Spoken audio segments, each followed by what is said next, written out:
Guys പ്രകൃതി നോക്കി നമ്മൾ നടക്കാൻ പോകണം. ഇന്ന് അതാണ് വ്ലോഗ്. മഴ പെയ്തു, നല്ല മഴ, നല്ല സമയവും. ഗൈസ് 1 കിലോമീറ്റർ 2 കിലോമീറ്റർ നടന്നപ്പോൾ അർജുൻ തല ഇറങ്ങുന്നത്. അർജുൻ വിൽക്കാതെ തല ഇറങ്ങിയോട് ഗൈസ്.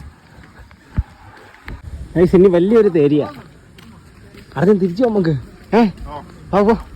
ഓടിക്കോ. ഗൈസ് അർജുൻ ബാക്കിലായി. ഗൈസ് ആ കള്ള അർജുനെ വണ്ടി കയറി പോയി. ഗൈസ് ഇറക്കവും കയറ്റവും പയ്യ തളർന്ന്. അയ്യോ സുഹൃത്തുക്കളെ, ഇനി വലിയൊരു കയറ്റമാണ്. ഇത് കയറുമ്പോൾ എന്തായാലും ഞാൻ മരിക്കും, അത് കൺഫേമാണ്. വലിയൊരു കയറ്റം ഗൈസ്. സുഹൃത്തുക്കളെ ഇപ്പം തളർന്നു, നല്ല രീതിയിൽ തളർന്നു.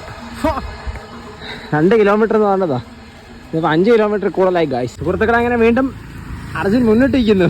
യെസ്, എനിക്ക് ഓടാൻ വയ്യ ഗൈസ്, ചാവാറായി. സുഹൃത്തുക്കളെ അങ്ങനെ ജംഗ്ഷൻ എത്തി. ഹെൽത്ത് ഈസ് കെയർ എന്നും പറഞ്ഞ് നടന്നതാ ഗൈസ്. അപ്പം എനിക്ക് വേണം ഒരു അറ്റാക്ക് വന്ന് മിക്കവാറും മരിക്കും. അർജുൻ മരിക്കാറായി, കൂടെ ഞാനും മിക്കവാറും മരിക്കുമെന്ന് തോന്നുന്നു ഗൈസ്. പിന്നെ ഇതെങ്ങനെ ഉണ്ട്, ഇത് രാവിലെ കാണിച്ചിരുന്നു ഗൈസ്. രാവിലെ കാണാൻ നല്ല സൂപ്പർ ഭംഗിയാണ്. അയ്യപ്പൻ്റെ കഥയാണ്.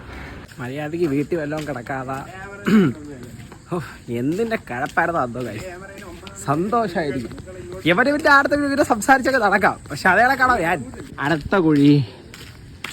ഇത് റോഡ് കടന്ന് ആൾക്കാരെ തള്ളിയിടാനാണോ എന്തൊക്കെയാണ് അർജുൻ ചോദിക്കുന്നത്, എനിക്കറിയത്തില്ല. സുഹൃത്തുക്കളെ നമ്മളെ ഹോം ടൗൺ എത്തി തിരിച്ച്. ഇനി ഒരു 20 മീറ്റർ. സുഹൃത്തുക്കളെ നല്ലൊരു എക്സ്പീരിയൻസ് ആയിരുന്നു ഇത്രയും ദൂരം നടന്നത്. ഇവർക്ക് സീനൊന്നും ഇല്ലായിരുന്നു, ഇവർ എന്നും ചെയ്യുന്നതാണ്. ഞാനും അർജുനും ആയിരുന്നു ആദ്യമായിട്ട്. എനിക്കൊരു സീനും ഇല്ലായിരുന്നു. അത് കണ്ട് ഇത് നേരെ അവരെ കൊണ്ട് ആശുപത്രിയിൽ പോകണം. പോലീസ് അവിടെ ചെക്ക് ചെയ്യുന്നു. അത് അർജുൻ CCTV കൂടെ നോക്കുന്നത്. ഈ പോണ വണ്ടിയൊക്കെ ചെക്ക് ചെയ്തിട്ടാണ് വിട്ടത്. അർജുൻ്റെ ടെക്നോളജികളല്ല